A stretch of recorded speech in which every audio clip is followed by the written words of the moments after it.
know, I was actually in real labor, despite the fact that I had been contracting and having contractions that were the exact same as labor contractions for months, from like 30 weeks pregnant onwards. The answer is I actually had no idea. In France, they tell you your due date is at 41 weeks pregnant, and if baby's healthy and you're healthy, they try as hard as they can not to induce you before 42 weeks. They try really hard to like keep you in until 42 weeks and try to let your body do things naturally, which, you know, like I understand on a logical, like when I'm thinking with the front part of my brain kind of a deal.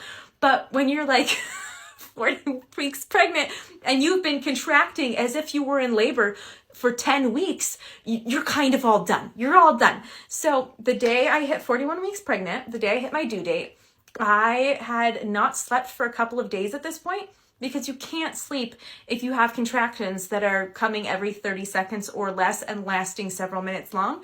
You don't sleep through that. So this had been going on for several weeks, and towards the end, the last couple of days, I just didn't sleep anymore. And I would stay in the bathtub all night long in like the warm water to like kind of calm the contractions. That was the only thing that slowed them really down towards the end.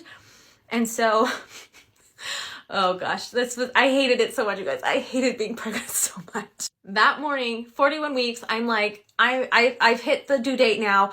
I am going to go in and beg on my hands and knees for an induction. I haven't slept for a very long time at this point. And I just went and woke my husband up at like 4 or 5 a.m. and I was like, we're going now. And he said, oh, can I like have a couple minutes or like maybe sleep a little more? And I was like, absolutely not. And like pulled that like huge 6'2" tall man out of bed and was like, we're going now. I'm so sick of this. And I told him, I was like, I am ready at this point for them to get this baby out in any way possible. If they have to take a pair of effing tweezers and pull the baby out through my nose, so be it. Just get it out of my body. Like I could not be pregnant anymore.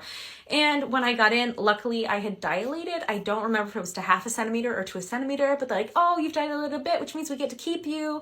And I was like, no, I'm all done. You have to keep me. And yeah, then I actually did go into full-blown labor pretty quickly after that. And things progressed really well as soon as I got my epidural. Once I got the epidural, my contractions calmed down quite a bit and they were a little bit more normal. I was able to breathe. I was able to like relax and like not quite sleep, but almost sleep for the first time in days. It was miraculous. I loved my epidural with my whole heart. Yeah, long story short, I had no idea I was in labor. I was just effing done and wanted to be finished with this whole like pregnancy nonsense as quickly as possible. And it turned out to actually be real labor this time.